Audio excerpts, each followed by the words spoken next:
Hi மக்களே, வணக்கம். Babu track channel வந்து பாபு. இன்னைக்கு என்ன பார்க்க போறோம்னாக்கா, நேற்று பார்த்தீங்கன்னாக்கா, ஒரு 5 வயசு குழந்தைய வந்து ஒரு எச்சக்கல நாயி ரேப் பண்ணி கொலை செஞ்சு போட்டான். ரொம்ப கஷ்டமா இருக்கு மனசுக்கு. அதாவது இன்னைக்கு தமிழக வெற்றி கழகம் ஆட்சிக்கு வந்தது காரணமே இந்த மாதிரி கொடூரம் நடக்குதுன்றதுக்காக தான் மக்கள் ஓட்டு போட்டிருக்காங்க. மக்கள் ஓட்டு போட்டு தமிழக முதலமைச்சர் ஜோசப் விஜய் வந்திருக்காரு. இன்னைக்கு வந்ததுக்கு அப்புறம் இந்த பிரச்சனை நடந்திருக்கு. இது வந்து ரொம்ப வன்மையா கண்டிக்கத்தக்கது. இது வந்து வந்து இப்ப பாத்தீங்கன்னாக்கா, அந்த குடும்பத்தார் வந்து கோரிக்கை குடுத்திருக்காங்க. அவனுக்கு கண்டுபிடிச்சு அவனுக்கு தூக்கு தண்டனை குடுக்கணும்னு சொல்லியிருக்காங்க. கண்டிப்பாக முதலமைச்சர் ஜோசப் விஜய் அவர்கள் விடவே மாட்டார் அவன. அவன விடவே போறது கிடையாது. தக்க நடவடிக்கை எடுப்பாரு. அதெல்லாம் வந்து மாற்று கருத்து கிடையாது. காவல்துறை சிறப்பான முறையில வந்து நடவடிக்கை எடுத்திருக்குது.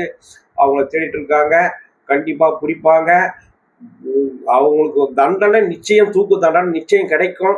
காவல்துறை சிறப்பாக தான் பணியாற்றி கொண்டிருக்கிறது. அதனால எந்த ஒரு அச்சமும் தேவையில்லை மக்களுக்கு. இதுல வந்து நிறைய பேர் ரூமர் விட்டுருவானுங்க. பத்தியா பத்தியா 10 நாள்ல பத்தியா ரேப்பு நடந்துச்சு, கொலை நடந்துச்சுன்னு. அதெல்லாம் கவலைப்படாதீங்க.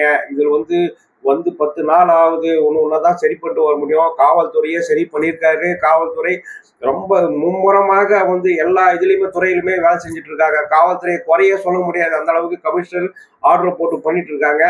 மக்கள் யாரும் பயப்பட தேவையில்லை. கண்டிப்பா அந்த கொடூரனுக்கு தக்க தண்டனை கிடைக்கும். இதுல மாற்று கருத்து கிடையாது.